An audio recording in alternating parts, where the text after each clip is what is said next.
कविताओं की दुनिया में मधुमिता का नाम तो जाना पहचाना था, लेकिन अखबारों की सुर्खियों में उनका नाम पहली बार 9 मई 2003 को सुनाई दिया। लखनऊ की पेपर मिल कॉलोनी में उभरती वीर रस की कवयित्री मधुमिता शुक्ला की गोली मारकर हत्या कर दी गई थी।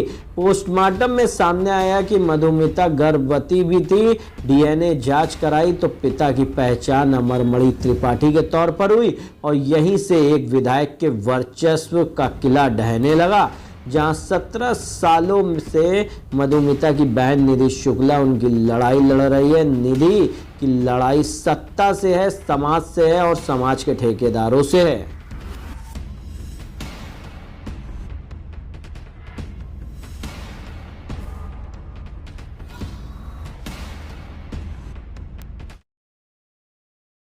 नमस्कार, मैं एकता और आप देख रहे हैं हंगामा टाइम्स। क्राइम टाइम की इस कड़ी में आज क्राइम टाइम आपके लिए लाया है एक ऐसा केस, कहीं ना कहीं आपके जहन से वो धुंधला हो रहा होगा, लेकिन हम फिर उसको खोलने वाले हैं। वो धुंधली वो होता ना कि मिट्टी जम जाती है कुछ पुरानी चीजों पे, आज हम फिर साफ करने वाले हैं। आज हम क्राइम टाइम एक ऐसी कहानी लेके आने वाले, एक ऐसी महिला की कहानी लेके आने वाले। वो महिला, वो लड़की जिसने कम उम्र में ही इतनी बड़ा नाम कर लिया कि परिवार भी उसके नाम से ही लोग उसे जानने लगे। जहाँ छोटी सी उम्र में पढ़ाई के साथ साथ उसने अपने परिवार को भी संभाला, आसपास में उसका नाम भी था। घर में सबसे छोटी थी लेकिन नाम उसका सबसे बड़ा था। जहाँ परिवार की एक एक कहते ना कि परिवार का एक एक जो ख्वाहिशें होती हैं कि मेरा बच्चा ये करेगा, लेकिन उसने कम उम्र में परिवार की सभी की ख्वाहिशें पूरी कर दी। आज हम बात करने जा रहे हैं मधुमिता हत्याकांड की, जिसमें मधुमिता इस केस की, इस कहानी की मेन नायिका है। जहां परिवार में मधुमिता हत्याकांड के बाद जो मधुमिता छोड़ गई, जहां अपनी एक बहन, 2 भाइयों को छोड़ गई, एक माँ को रोता हुआ छोड़ गई। मधुमिता हत्याकांड जहां 2003 में हुआ था, उस समय सरकार थी मायावती की। उस समय जो केस हुआ वो इतना चर्चित हो गया कि लोगों को सर्च करने की जरूरत नहीं पड़ती थी, क्योंकि कुछ ना कुछ आए दिन पेपरों के जरिए सुर्खियों में बना रहता था। लोग एक दूसरे बातें करते थे, क्योंकि उस समय के एक मंत्री पे उसकी हत्या का आरोप लगा था और मंत्री के साथ उनकी पत्नी पर भी, जिनकी सजा वो लोग काट रहे हैं। मधुमिता के बारे में लोगों ने कम जाना, लेकिन उसके हत्याकांड के बारे में ज्यादा जाना। मधुमिता का परिवार किस तकलीफ से गुजर रहा था ये कम जाना। मधुमिता का उस मंत्री के साथ नाम जुड़ा, मधुमिता उस मंत्री के साथ क्या कर रही थी, क्या संबंध था, इसके बारे में चर्चाएं ज्यादा हुई। मधुमिता हत्याकांड के परिवार ने जो फेस किया, कोर्ट कचहरी पुलिस, कई सवालों के जवाब दिए। जहां अपनी छोटी बहन को न्याय दिलाने के लिए पूरा परिवार लग गया। आज क्राइम टाइम की इस कड़ी में हम मधुमिता हत्याकांड के बारे में बात करने जा रहे हैं। हम बात करने जा रहे हैं मधुमिता के बारे में। आज हत्या हटा देते हैं, हम सिर्फ बात करते हैं मधु के बारे में।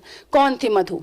नाम के अनुसार मधुर, मीठी, कहते कवित्री थी, नाम के अनुसार थी। तो फिर कैसे उसकी हत्या हो गई? उस छोटी सी उम्र में जहां सपने बड़े थे, छोटी सी उम्र में उसने सब कुछ हासिल कर लिया, तो हत्या जैसा शब्द मधुमिता हत्याकांड कैसे जुड़ गया? आज हमारे साथ तो स्टूडियो में है मधुमिता की बहन, उनकी बड़ी बहन हमारे साथ है, जो आज हमें मधुमिता के बारे में बताने जा रही है। उसके साथ हमें यह भी बताने जा रही है कम उम्र में मधुमिता हत्याकांड, कैसे मधुमिता के साथ हत्याकांड जुड़ गया, कैसे इतने सालों से, 17 सालों से संघर्ष कर रही हैं।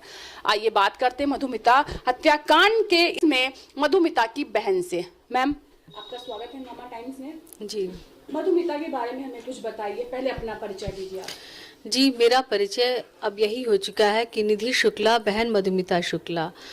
वजह यह है कि 17 वर्ष हो गए हमें इस सिस्टम से लड़ाई लड़ते हुए, और मधुमिता हमारी एक स्टार पोइटेस थी।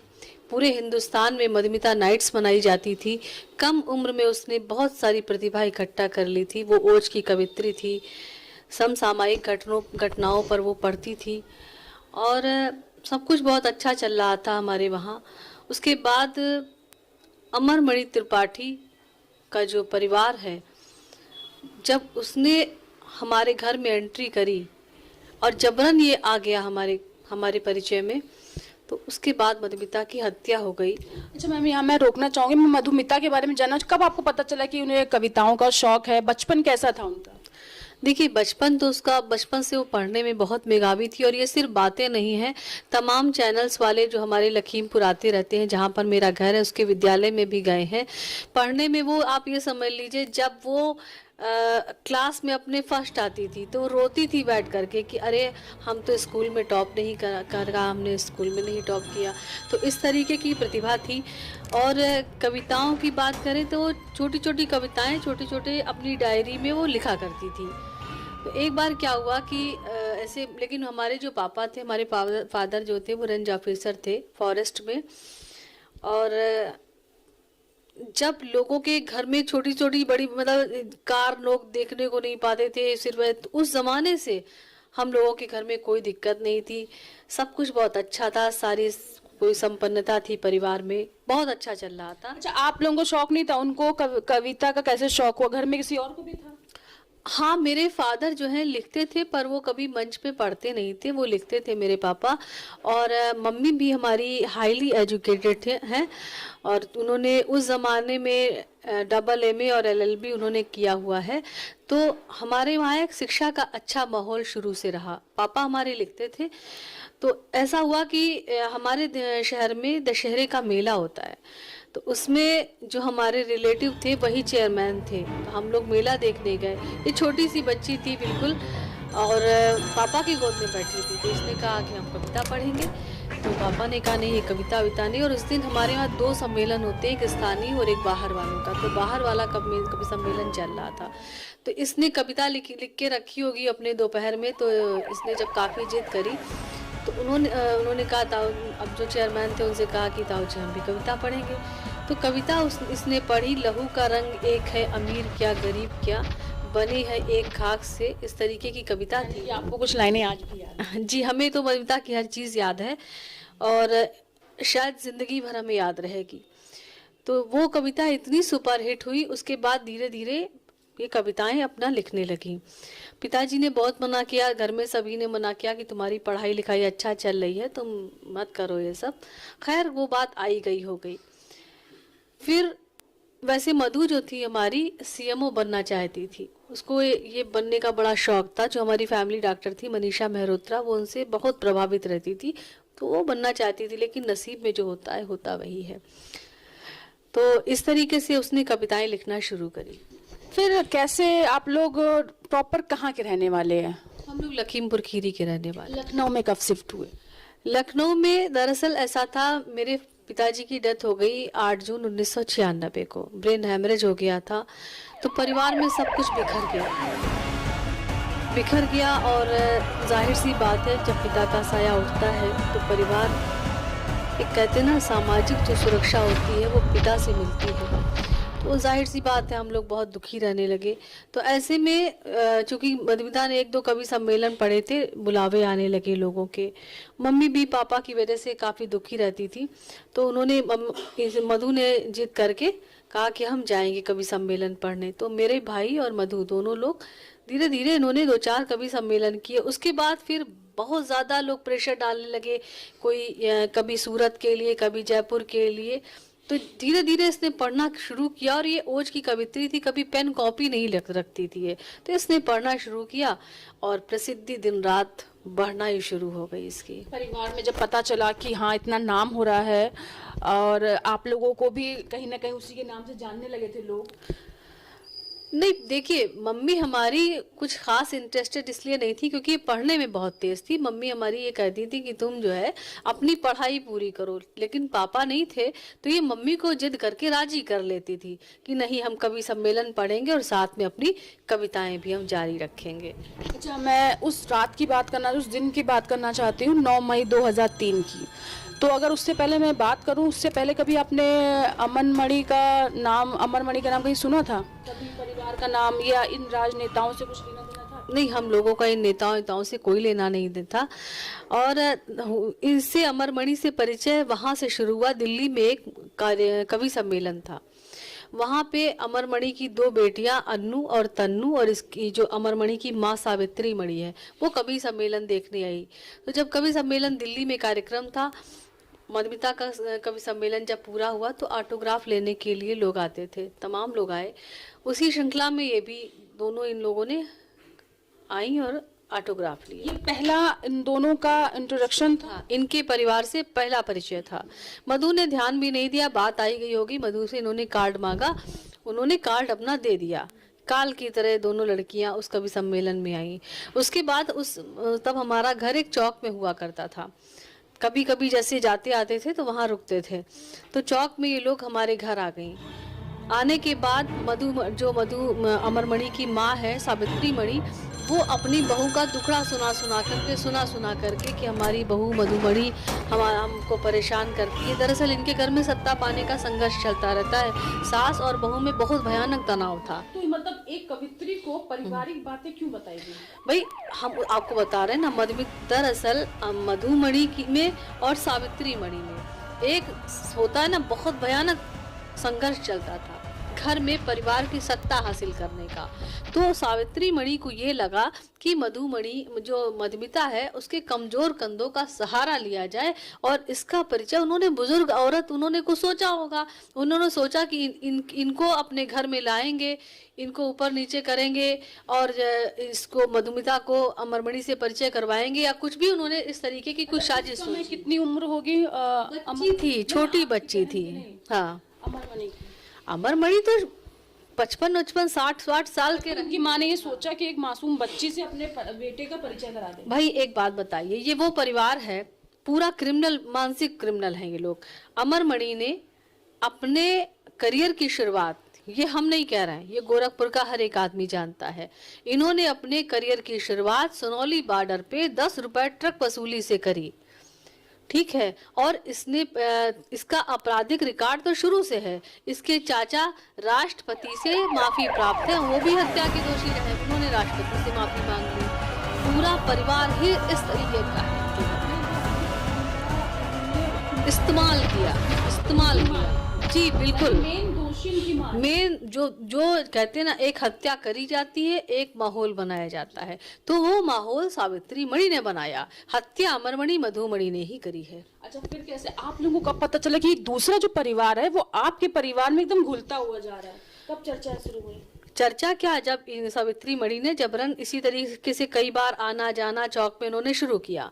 उसके बाद इन्होंने मधु को इमोशनल करके अपने घर बुलाया। तो जब घर गए हम गए, हमारे भैया गए, मधुमिता गई, तीनों लोग। इन्होंने बहुत कहा कि आइएगा, खाने पर आइएगा। ये दो बातें हमेशा से बहुत बोलता है कि हम भी ब्राह्मण, तुम भी ब्राह्मण, तुम भी सभ्रांत, हम भी सभ्रांत।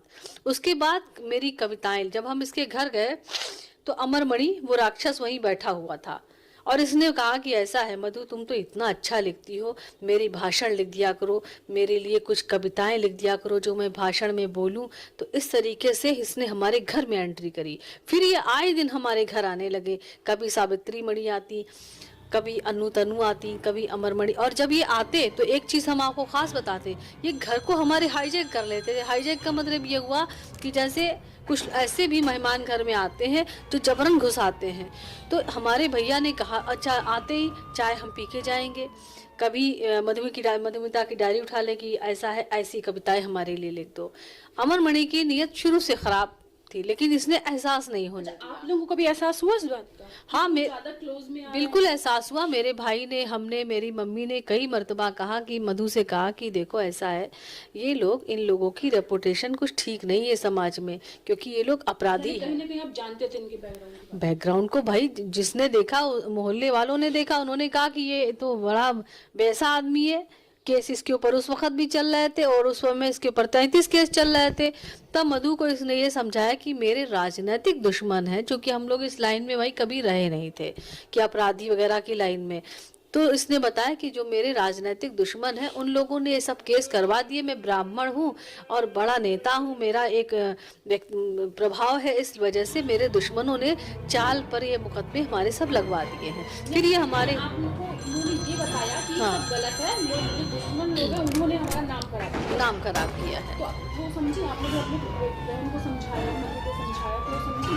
अगर वो समझ जाती, कभी वो समझ जाती थी, फिर जितना हम लोग समझाते थे उतना ही वो उसको ब्रेन वॉश कर देता था।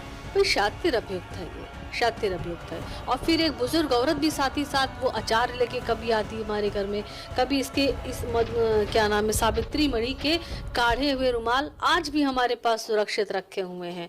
तमाम तरीके से मधु को ये लोग कैप्चर कर रहे थे। और इसी बीच मधुमणि से वो बदला लेने को रहती थी कि वो जब अमरमणि फोन करता था। कभी इस रिश्ते को कुछ बोला, आपके घर आई, कभी फोन किया हो कि मेरा परिवार आधा आप ही के घर में रहता है, आते जाते, कभी उनकी वाइफ ने कभी बोला? देखिए वाइफ का जब इसने हमारे घर फोन किया लैंडलाइन पे, मधुमणि ने आई भी हमारे घर, नहीं शुरू में ही हमारे घर इसको भी कुछ नहीं पता था, हम लोगों को भी कुछ नहीं पता था। शुरू में तो ये आती थी तो ऐसी कोई बात नहीं थी। एक छोटा बच्चा 50-60 साल के आदमी से बोलना किसी को क्या दिक्कत हो सकती है। तो ये मधुमणि शुरू में आती थी और मधुमणि सावित्री मणि की अपनी सास की बुराई करती थी, सावित्री मणि मधुमणि की बुराई करती थी। हम लोग ये कहते थे भाई ये लोग हमारे घर में क्यों अचानक, लेकिन होता है ना आदमी आते आते आते और एक बुजुर्ग औरत कभी रोए कभी हंसे, कभी रोए कभी हंसे, तो ये लोग ये सब ड्रामा हमारे घर में आके करते थे।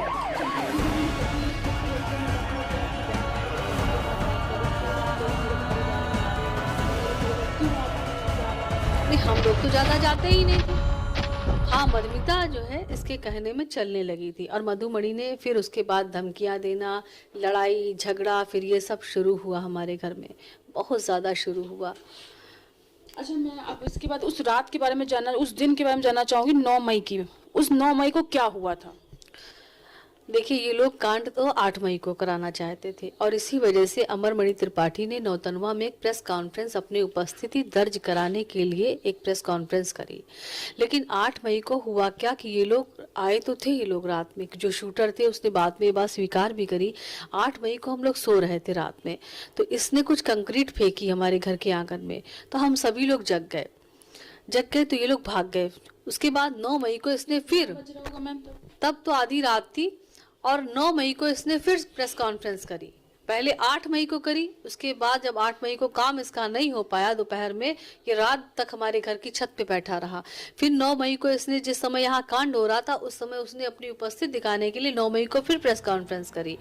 हम मार्केट गए हुए थे और इसने, आपको बता दें कि इसने खबरी लगा रखे थे, एक टीम, बैकअप टीम भी लगा रखी थी कि अगर वो घर से भागती तो बाहर भी उसको मार दिया जाता। यानी मैं भागती, मैं यहाँ सुनूं क्या, जब सब कुछ ठीक चल रहा था, यानी कि अब मधुमिता के साथ उनकी जो लोग थे, यानी कि अमरमणि भी ठीक से बात कर रहे थे, दोनों में बात भी हो रही थी, और अमरमणि की माँ भी एकदम मधु को बहुत प्यार कर रही थी, मतलब अपना मान रही थी, अपना दुख सुख सब बांट रही थी। तो ऐसा क्या हो गया कि यहाँ पर गोली चलने की या मन मुटाव आ गया? हाँ वो हम आपको बताते हैं।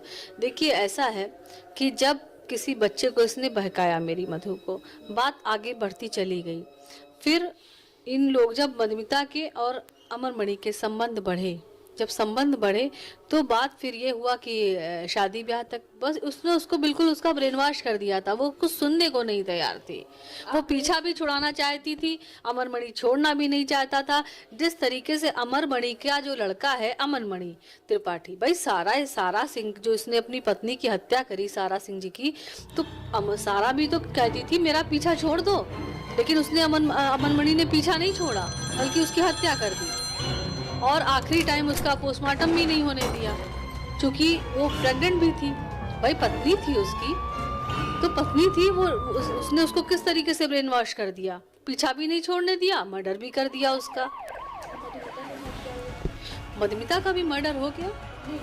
कब लगा कि मर्डर तक कैसे, अगर एक कम उम्र की महिला उनके साथ है तो खुशी खुशी रहते जी, उनकी माँ भी एकदम एग्री थी, माँ थी एग्री, लेकिन फिर खटास कैसे आ गई? खटास इस तरीके से आ गई कि उन दोनों के संबंध आगे बढ़ चुके थे, अमरमणि के और मधुमिता शुक्ला के संबंध आगे बढ़ गए थे। फिर उसके बाद उस संबंधों को जब नाम देने की बात आई तो फिर वहीं पर हत्या हो गई उसकी। मधुमणि को पता चला तब आपके तो परिवार में भी कुछ हुआ, बात हुई? नहीं, बात ये लोग नहीं करते हैं। ये अपराधी सीधे सीधे काम करते हैं। ये अपराधी किसी इंसान की कोई कीमत नहीं समझते। और अमरमणि को ये लगता भी नहीं था कि कोई परिवार 17 सालों तक अपने बच्चे के लिए संघर्ष कर सकता है। तो ये तो एक भाई, इसके ऊपर एक ही केस थोड़ी ना दर्ज है, इस पे 33 आपराधिक मुकदमे दर्ज हैं। इसने तो लखनऊ शहर में लखनऊ क्लब के सामने गोमती देवी को जिंदा जलवा दिया। राहुल मदेसिया को इसने अपहरण करके अपने ही घर के बगल में उसको कैद कर लिया। ये बातें आपको बाद में पता चली कि पहले? नहीं, पहले ये पता था अपराधी है, लेकिन हमने छानबीन नहीं करी थी इसकी कोई, क्योंकि हम भी उस वक्त इतने बड़े नहीं थे। तो ये बताइए, फिर जब आपको पता चला मधु चाहती थी कि उनकी शादी, मधुमिता चाहती थी कि वो शादी करें, इसी वजह से हाँ, फिलहाल चाहती तो थी, लेकिन अब हम लोगों को सोच के बड़ी आज भी घिन टाइप की आती है कि इस तरीके से जैसे आतंकवादी बच्चों को बनाया जाता है, उसी तरीके से इसने मधु का ब्रेन वॉश कर दिया था। बस ये कि हत्या तक बात कैसे पहुंची? आपको लगता था कोई धमकी दे रहा है कि अचानक हत्या हो गई? नहीं, हत्या का 3 महीने पहले इसने बाकायदा प्लान बनाया था कि हत्या का इसने पूरा मन बना लिया था, हत्या इसको करनी ही थी, उसने कर दिया। उस दिन क्या हुआ, कैसे हत्या हुई, कैसे पता चला आपको, सूचना कैसे मिली? सूचना ऐसे मिली कि हम लोग लखीमपुर जाना चाह रहे थे उसी दिन, और ये बात अमरमणि को पल पल की खबर रहती थी। और पल पल की खबर के लिए ही इसने हमारे घर के पड़ोस में जो बाद में वो लड़का पकड़ा गया मानवेंद्र सिंह नाम का, वो खबरी भी रहता था, वो हर एक चीज की रिपोर्ट अमरमणि और मधुमणि को देता था। 9 मई का दिन था, दोपहर का करीब 3 बजा था, और मधुमिता ने हमसे कहा कि ऐसा है, घर जाना है, कुछ सामान ले आओ घर के लिए। मतलब घर के लिए कि जैसे कपड़े सपड़े होता है ना, आदमी अपने घर जाता है तो शॉपिंग करता है, तो शॉपिंग करने के लिए उसने हमको भेज दिया। आपको? हाँ, हमें भेजा। और जब हम करीब शॉपिंग करने में हमें 2-2.5 घंटा लग गया। तो 2.5 घंटे के बाद जब हम वापस आए घर पे, तो हमारे घर का दरवाज़ा बाहर से सटकनी मतलब कुंडी लगी हुई थी। तब हमने जब दरवाज़ा खोला तो देखा कि जो नौकर देशराज है, जो नौकर जो मधु के साथ हमारे साथ रहता था, जो छोटा था, करीब 13-14 साल का नौकर था, वो उसको भी अंदर बंद कर दिया था। फिर पास में एक बाथरूम था, उसमें से होल था, उसमें से फांद के वो आया। तो जब हमने देखा कि मधु इस तरीके से पड़ी हुई है, और सबसे पहले आप ही ने देखा था कि आपको सूचना मिली थी? नहीं, सूचना नहीं मिली थी, हम तो भाई अपने घर आए थे, शॉपिंग करने गए थे, उसके बाद वापस अपने घर आए तो हम ही ने देखा था। तो उस समय क्या स्थिति थी? स्थिति लड़ाई झगड़े की थी, सामान बिखरा पड़ा हुआ था, या फिर अचानक सब कुछ एक ही जगह था और सिर्फ हत्या हुई थी? देखिए, 2 शूटर थे, और 2 शूटर मतलब जाहिर सी बात है, मधु 17 साढ़े 17 साल का बच्चा, अगर 2 आदमी उसको पकड़ ले तो वो कितना संघर्ष कर पाएगा। और इतनी बुरी मौत इन लोगों ने उसको दी थी कि जब हमने कभी ज़िंदगी में गोली बंदूक तो देखी नहीं थी, ना कोई कांड देखा था इसके पहले, तो हमें लगा कि इसको किसी ने चाकू मार दिया है। और कोई तो मेरा और दुश्मन था नहीं अमरमणि के अलावा, क्योंकि इन दोनों के बीच काफ़ी झंझट चल रहा था और मधुमणि का भी मामला चल रहा था। जब हमने देखा तो वो सीन हम कभी नहीं भूल सकते। हमने अपनी मधु को उठाया, और उठाने के बाद उसके चेहरे पर इतना बुरा पेना लगा हुआ था, क्योंकि गोली मारने के बाद इन लोगों ने उसका मुंह इस तरह से बंद किया था।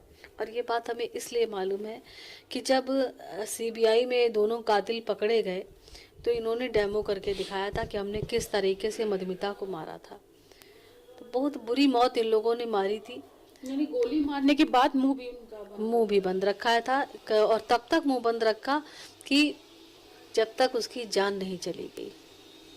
और शायद उसी समय हमने ये मधु को छू के कसम भी खाई थी कि जो हाल इन लोगों ने मेरी मधु का किया ना, तो वो लोग नहीं भुगत रहे हैं, जेल में भी नहीं है, घूम भी रहे, लेकिन हाँ, हम जितना कर सकते थे थोड़ा बहुत उतना हमने हमारे परिवार में करने की कोशिश की। सबसे पहले सूचना किसको दी? सूचना हमने अपने घर पे फ़ोन किया मम्मी को अपनी, और हमने मम्मी से कहा कि ऐसा है कि कीर्ति को किसी ने चाकू वाकू मार दिया है और जल्दी आ जाओ मम्मी। तो मम्मी को अगर एकदम बता देते कि ऐसी सी बात हो गई है तो शायद उनको कुछ हो जाता, क्योंकि मेरे फादर का जब ब्रेन हैमरेज हुआ था तो मेरी मम्मी को संभालना बड़ा मुश्किल हो गया था। और जो मेरे भाई उस समय मोदी शुगर मिल में जॉब करते थे, तो सबको हमने यही बताया कि मधु का एक्सीडेंट हो गया है और आप लोग आ जाइए। और हम उस समय अकेले ही थे। छोटा भाई तो छोटा ही था, उससे कोई वो नहीं था, उसको लाने का कोई प्रश्न ही नहीं था, उसे क्या बताते। और उसके बाद फिर क्या था, कितनी लंबी लड़ाई चली कानून से और समाज से आपकी? देखिए, समाज में सबसे पहली लड़ाई हमने मॉर्चरी में झेली, जो 10 मई की सवेरे, 10 मई को सुबह हमारे घर के, क्योंकि हमारे आधे से ज़्यादा रिश्तेदार इसी शहर लखनऊ में रहते हैं, कुछ दिल्ली में रहते हैं, आए सभी सुन करके। और सब ने हमसे कहा कि ऐसा है निधि, क्योंकि हमने रात में प्रेस में बोला था, और प्रेस में अगर हम ना बोलते तो शायद हम महानगर थाने में ही मार दिए जाते, क्योंकि वो समय बसपा सरकार का समय था। और बसपा सरकार वो सरकार है कि अगर पैसे दे दीजिए, अगर वो आपका करीबी है, अमरमणि त्रिपाठी बहन मायावती जी का बहुत करीबी है, वो लाइन ऑर्डर की बातें करती हैं, कानून व्यवस्था की बात करती हैं, लेकिन इसकी ज़मीनी हकीकत जो है उतनी ही विभत्स है। और उस समय अमरमणि त्रिपाठी बहन मायावती जी का बड़ा ही करीबी और रसूखदार मंत्री था जिस समय ये केस हुआ। जब हम थाने गए, महानगर थाने गए, अपनी बहन के एक मन में था हमारे कि चलो इसको अस्पताल दिखा दें, है ना, हॉस्पिटल दिखा दें। मोहल्ले वाले भी तमाम सब इकट्ठा हो गए। उन्होंने कहा निधि कोई फायदा नहीं है, तुम पहले पुलिस स्टेशन जाओ और वहीं से कोई मदद हो सकती है, वहीं से कोई डॉक्टर तभी इसको टच करेगा। क्योंकि मधुमिता को जिस हमने हाल में देखा है, आज तक इन 17 सालों में कभी एक दिन भी वो ऐसा नहीं गया है जब वो सीन मेरी आंखों के सामने ना आता हो। 17 वर्ष के बाद भी आज भी वो सीन मेरी आंखों के सामने है, और इतना विभत्स सीन था जिसको हम बयान नहीं कर सकते। जो हमारी मधु फूल की तरह थी, नाजुक थी, मात्र 38 किलो वजन था उसका, उस बच्चे को हमने इस तरीके से देखा, वो दुख आज भी है हमारे अंदर। तो जब हम थाने गए, आईजी AK जैन हुआ करते थे उस समय, हमारे घर पर आए और हमारे घर पे जैसे उन्होंने कहा किसने किया, हमने कहा अमरमणि त्रिपाठी और मधुमणि त्रिपाठी ने कहा, क्योंकि हमें लगा अब सब कुछ तो खत्म हो चुका है, कुछ नहीं बचा। पिताजी चले गए और आज मधु हमारी हमसे दूर हो गई। उन्होंने कहा, आईजी AK जैन साहब ने कहा कि देखो उनका अमरमणि त्रिपाठी का, मधुमणि त्रिपाठी का नाम ना लो। मेरे ये नाम लेते ही मेरा घर एक छावनी में बदल गया, पूरा घर मेरा छावनी में बदल गया। हमारी मधु को सारा, हमारे घर में जितना भी सामान था सब पुलिस वाले उठाने रखने लगे। आप सोचिए, एक 17 साल का बच्चा, उस समय हमारी उम्र मात्र 18 साल या 18.5 साल के ही हम होंगे, 2 बच्चे जिन्होंने कभी पुलिस तक का कोई मतलब नहीं रहा और उनका अपना कोई भी उनके पास ना हो, पुलिस की वर्दी देख करके सारा घर मेरा, तो क्या हाल रहा होगा मेरा। लेकिन हम आपको एक बात बता दें कि प्यार में और मोहब्बत में वो शक्ति होती है कि कोई इंसान किसी से भी टकरा सकता है। हमने उस दिन भी सौगंध यही खाई थी कि तुमको छोड़ेंगे नहीं अमरमणि।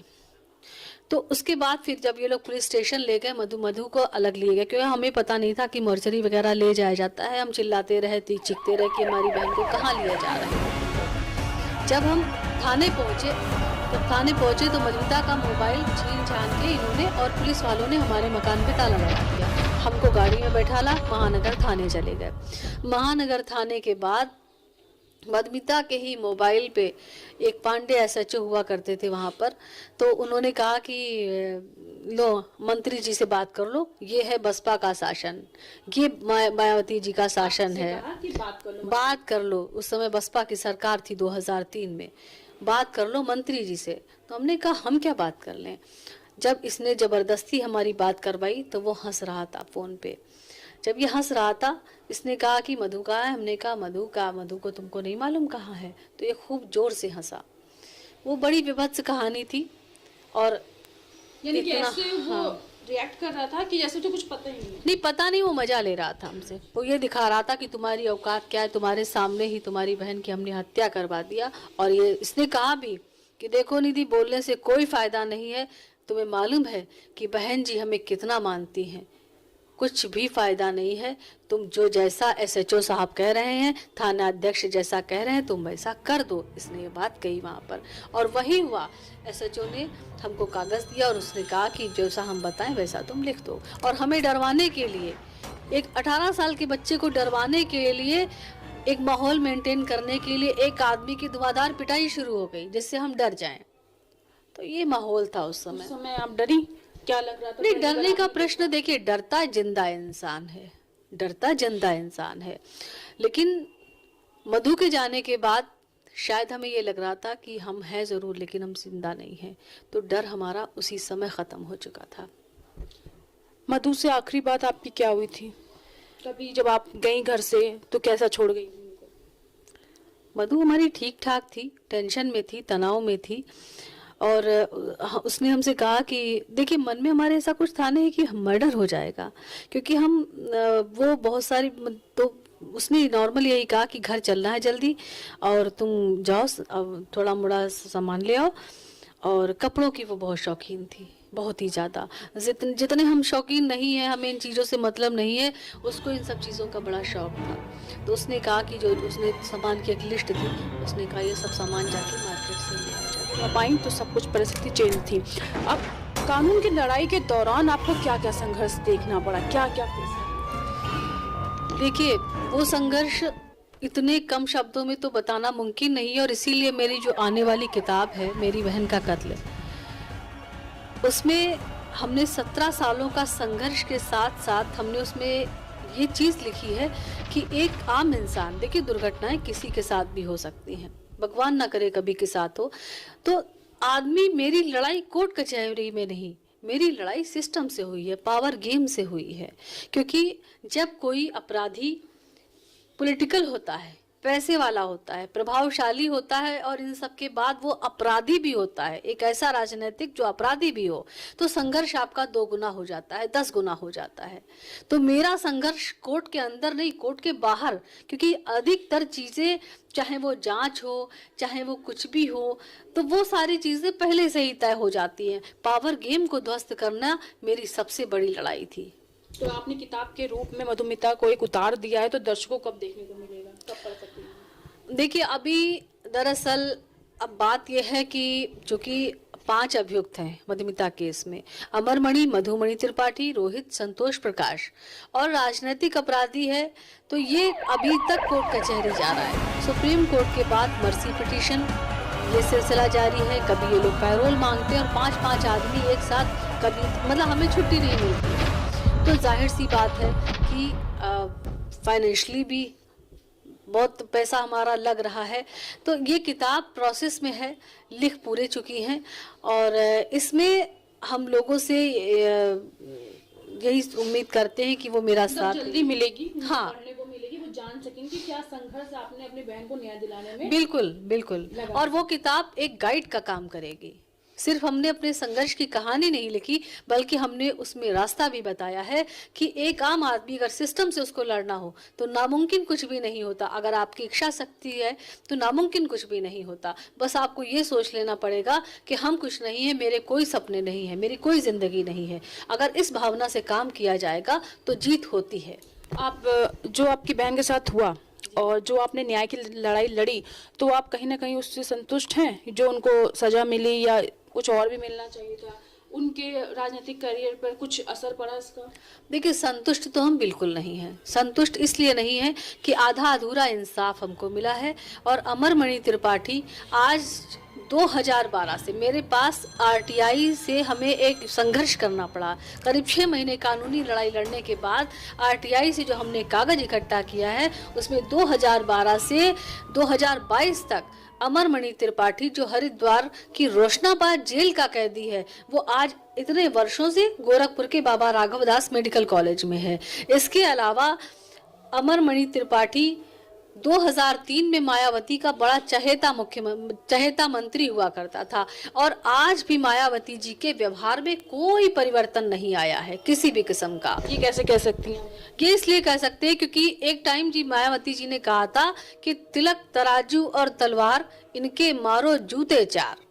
ये बात बहन जी ने इस तरीके से साबित कर दी कि एक क्षत्रिय कन्या सारा सिंह, जिसकी हत्या अमन मणि त्रिपाठी ने करी, जिसमें सीबीआई भी लगी है, उसके बाद भी बहन मायावती टिकट दे रही है अमन मणि त्रिपाठी को। तो ये क्या है, क्या मैसेज देना चाहती हैं? एक ब्राह्मण कन्या का हत्यारा अमर मणि त्रिपाठी और दूसरा क्षत्रिय कन्या उसका हत्यारा अमन मणि त्रिपाठी। तो बहन मायावती ने सिद्ध कर दिया ना कि तिलक तराजू और तलवार उनके, मारो जूते चार। मैं तमाम ब्राह्मणों से अपील करती हूँ, क्षत्रिय समाज से निवेदन करती हूँ कि एक माँ ने, एक बहन ने हिम्मत करी है, उसमें आप उसका साथ दीजिए। मायावती जी को ये दिखा दीजिए कि उन्होंने एक बलात्कारी को, एक हत्यारे को जो टिकट दिया है उसको भारी नुकसान उठाना पड़ेगा। ये थी हमारे साथ मधुमिता हत्याकांड में एक चश्मदीद गवाह भी कह सकते हैं, चश्मदीद हैं कि मधु के साथ जो हुआ, उनके जीवन में जो व्यतीत हुआ, जो उन्होंने सब कुछ फेस किया अपने जीवन में, एकमात्र चश्मदीद है ये। इन्होंने बताया मधु शुक्ला के बारे में, किस तरह से उन्होंने बचपन से लेकर जब तक 16-17 साल की उम्र में ख्याति पाई, नाम पाया, पढ़ने में अच्छी हैं। धीरे धीरे उन्होंने अपना जो शौक था, जो कहीं पिता का शौक था वो नहीं कर पाए, वो शौक उनके अंदर आया, उन्होंने उसको अपनाया, नाम कमाया। कैसे एक जाल में फंसकर अपने पूरा परिवार गंवा दिया, कैसे उन्होंने अपनी जिंदगी गंवा दी। 17 साल की लड़ाई लड़ रही एक बहन अपनी छोटी बहन को न्याय दिलाने के लिए, न्याय नहीं मिला, कहीं ना कहीं एक संतुष्टि थी कि जो थोड़ा बहुत कर सकी, लेकिन अब जब उनको ये लग रहा है कि मेरा परिवार तो बर्बाद हो रहा है, लेकिन मेन गुनाहगार थे वो आबाद हैं। उनका बेटे को टिकट मिल रहा है और टिकट देने वाली भी एक महिला जिसने कभी महिलाओं की लड़ाई लड़ी, जहां महिलाओं को सर्वोपरि रखा जाता है, महिलाओं के लिए लोग योजनाएं चलाते हैं, महिलाओं की बात करते हैं, माँ बहन की बात करते हैं कि माँ घर का वो अहम अंग है। तो आज सारा की माँ लड़ाई लड़ रही है, उनकी नहीं सुनी जा रही है। बहन सबसे प्यारा रिश्ता है, आज एक बहन अपनी बहन की लड़ाई लड़ रही है, उसकी नहीं सुनी जा रही है। संघर्ष बहुत है। ये कुछ कहानियां हैं जो आज क्राइम टाइम आपके पास लेकर आया है, लेकिन ऐसी बहुत सी केस हैं, ऐसी बहुत सी कहानियां हैं, वो बहुत सा संघर्ष है। ये निधि का एक कहते हैं कि लंबा संघर्ष के बाद आज वहां बैठी, आज हमसे मिली, हम बात कर रहे हैं, उनसे जान रहे हैं, लेकिन ऐसी निधि बहुत हैं, ऐसी मधुमिता बहुत हैं जिनके साथ अत्याचार हो रहा है। कभी कभी हम तो नजर भी नहीं आता, उनके दर्द तकलीफ से नहीं पहुंच सकते, लेकिन जो लोग ये कर रहे हैं उन्हें कोई भी शिकवा गिला नहीं रहता। वो और लोगों को मधुमिता बनाते हैं, वो और निधि होती हैं जो संघर्ष करती हैं, वो और सारा होती हैं जो चली जाती हैं। सारा की मम्मी आज भी हमारे साथ, क्योंकि एक परिवार है जिसने 2 परिवार को इस मुकाम पे ला दिया कि वो न्याय के लिए भटक रही हैं। कोई रिश्ता नहीं उनका, वो अलग ये अलग। कहते ना कि कुछ लोग मिला देते हैं, तो एक क्राइम परिवार ने एक ऐसा क्राइम किया कि 2 महिलाओं को एक कर दिया। आज हमारे साथ स्टूडियो में सिर्फ मधुमिता की बहन नहीं, आज हमारे साथ सारा की मम्मी भी हैं। वो भी अपनी कुछ बातें लेकर हम तक आई हैं और आज हम उनसे भी बात करेंगे, लेकिन क्राइम टाइम में अभी मुझे इजाजत दीजिए, सारा की मम्मी से भी बात करते हैं बस थोड़ी देर। नमस्कार, मैं एकता और आप देख रहे हैं हंगामा टाइम्स न्यूज। हंगामा टाइम्स के स्टूडियो में आज मौजूद हैं और आज हम बात करने जा रहे हैं कि जहां पर चुनाव को लेकर काफी चर्चाएं हो रही हैं, आप हमारे चैनल पर देख रहे हो, हर तरफ चुनाव की चर्चा देख रहे हैं, लेकिन जहां प्रत्याशी भी घोषित हो चुके हैं, प्रचार प्रसार भी आ गया है, जहां प्रत्याशी जोर शोर से जीतने के लिए लगे हुए हैं, जहां प्रत्याशी ये चाहते हैं कि उनकी पार्टी जीत जाए, प्रत्याशियों के जानने वाले भी खुश हैं, उनका प्रचार कर रहे हैं। लेकिन आज एक शख्स ऐसा भी है कि जैसे उसे पता चला कि बसपा ने ऐसे प्रत्याशी को टिकट दे दिया है जिसके बाद से उन्हें एक हलचल हो गई। क्या अगर बसपा क्या सोच के ऐसे लोगों को टिकट दे रही है। अब हम बात करते हैं उस हटकर एक बात और हम आपको यहाँ ऐड करना चाहेंगे, यहाँ बताना चाहेंगे कि जहां पर सपा और बीजेपी में ये बात को लेकर युद्ध होता है कि बीजेपी कहती है हमने जिसे जेल में डलवाया, सपा कहती है हमने उनको टिकट दिया। बीजेपी का कहना है कि हम जिन्हें जेल में डलवा रहे हैं सपा उनको टिकट दे रही है। ये लड़ाई तो 2 में हो रही है, लेकिन तीसरी पार्टी कैसे ऐसे अपराधियों को टिकट दे रही है, ये क्यों नहीं लोगों को ध्यान दे रहे हैं। टीवी पे जो चल रहा है, आपसी जो बातें चल रही है उसके तहत तो लोग सुन रहे हैं, लेकिन अंदर की हकीकत क्या है कुछ ऐसे भी चेहरे हैं जिन्हें टिकट दिया जा रहा है और जिनका बैकग्राउंड तक नहीं देखा जा रहा है।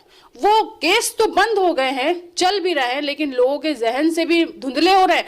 लेकिन उन लोगों के जहन से कैसे धुंधले करोगे जिनके ऊपर वो बीता है। आज हमारे साथ है सारा की मम्मी। सारा की मम्मी को जब पता चला कि बसपा ने एक ऐसे इंसान को टिकट दे दिया है जो उसके लायक नहीं है, क्या है पूरा मामला जानते हैं। मैम आपका स्वागत है हंगामा टाइम्स में। क्या नाराजगी है बसपा से आपको?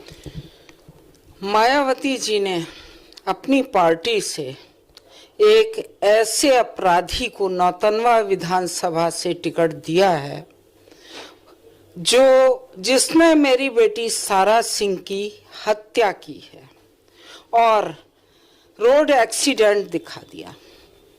अगर रोड एक्सीडेंट हुआ था सारा का तो अमन मणि त्रिपाठी उसके साथ था, तो वो कैसे बच गया और सारा कैसे खत्म हो गई? सारा का मर्डर किसी अनजान सुनसान जगह पे किसी बंगले या किसी उसमें ले जाकर किया है इसने, अमन मणि त्रिपाठी ने। और मायावती जी की आंखें नहीं खुली। पूरा देश जानता है सारा सिंह हत्याकांड पूरे देश में चर्चित है। मैं भी पब्लिक में रहती हूँ, सड़क का आदमी, रिक्शे वाला, तांगे वाला, वो सब भी अमर मणि त्रिपाठी और अमन मणि त्रिपाठी के बारे में बताते हैं कि अमर मणि त्रिपाठी ने मर्डर किया था मधुमिता का और उसके बेटे अमन मणि त्रिपाठी ने अपनी पत्नी सारा सिंह का मर्डर किया था। उसके बाद मायावती जी ने उसको टिकट दे दिया। मायावती जी ने अपनी छवि को उत्तर प्रदेश में पूरी तरह से बिगाड़ दिया है। जो 2-4 सीटें आने वाली थी, इस अपराधी अमन मणि को टिकट देने के बाद भी मैं दावे से कह सकती हूं कि उत्तर प्रदेश की जनता में ये खबर फैल चुकी है और बहन जी की पार्टी को उत्तर प्रदेश की जनता ने पूरी तरह नकार दिया है। अगर उनका एक आध प्रत्याशी जीत जाता है, लेकिन सालों तक बीएसपी उत्तर प्रदेश में नहीं आएगी, क्योंकि बहन जी ने बहुत बड़ी गलती की है मेरी बेटी सारा सिंह के हत्यारे अमन मणि त्रिपाठी को नौतनवा से टिकट देने की। अगर उसका टिकट नहीं काटा तो जो सीटें आने वाली हैं उत्तर प्रदेश में बीएसपी की, वो भी गायब हो जाएंगी। उनका गुस्सा लाजमी है कि उनकी बेटी का हत्या हुई। सारा हत्याकांड बहुत चर्चित हत्याकांड है, जहां पर एक राजनीतिक परिवार पे उसका आरोप भी लगा, केस भी चला, केस चल भी रहा है, वो लड़ भी रही हैं। जहां एक परिवार के अलग हटकर देखा जाए समाज को भी कि जिसके ऊपर केस चल रहा है, जिसका पारिवारिक बैकग्राउंड कहीं ना कहीं पिता के ऊपर भी केस चल रहा है, बेटे के ऊपर भी केस चल रहा है, क्या समाज में क्या परिचय जाएगा? अगर वो जीतता भी है तो क्या महिलाओं की सुरक्षा को लेके, महिलाओं की सुरक्षा को लेके जो सभी पार्टियां बातें करती हैं, तो क्या ऐसे लोगों को टिकट देने के बाद समाज सुरक्षित है?